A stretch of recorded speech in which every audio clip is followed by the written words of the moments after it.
ECET exam results అయితే release కాబోతున్నాయి. So ఆ డేట్ ఏంటో చూద్దామండి ఈ వీడియోలో. Welcome to Edunine career guidance, Josh Innovations private limited, Edunine overseas consultancy. ఎవరైతే పిల్లలు డిప్లొమా చేస్తూ ఉంటారో వాళ్ళందరూ కూడా సెకండ్ ఇయర్ ఆఫ్ ఇంజనీరింగ్ నుంచి జాయిన్ అవ్వచ్చు.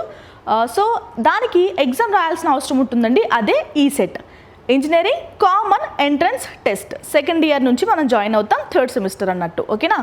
సో ఇంపార్టెంట్ డేట్స్ ఏంటో చూద్దాము.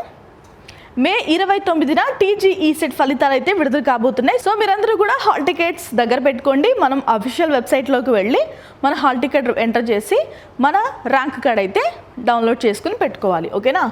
ఎగ్జామ్ ఎప్పుడు జరిగింది? మే 15న జరిగింది. మనకి మే 27న రిజల్ట్స్ రాబోతున్నాయి. ఓకేనా? ఇంటర్ తర్వాత ఎంసెట్ ఎలా రాస్తారు చాలామంది విద్యార్థులు, డిప్లొమా తర్వాత ఈసెట్ ఎగ్జామ్ కూడా అలాగే రాస్తారు. సో దీనికి కూడా మనకి కౌన్సిలింగ్ అన్నీ జరుగుతూ ఉంటాయండి. ఇక్కడ కూడా ఏ కాలేజ్ని సెలెక్ట్ చేసుకోవాలి, కొంతమంది బ్రాంచ్ కూడా షిఫ్ట్ అవ్వచ్చు, లేదంటే అదే బ్రాంచ్లో కంటిన్యూ కూడా అవ్వచ్చు. ఓకేనా? సో ఏ కాలేజ్ బెస్ట్, ఏంటి, మన ర్యాంక్ ఎంత, ఇవన్నీ కూడా డౌట్స్ చాలామందికి ఉంటాయి కదా. మీరు ఆల్రెడీ కౌన్సిలింగ్లో పార్టిసిపేట్ చేస్తారు, పాలిటెక్నిక్ కౌన్సిలింగ్లో.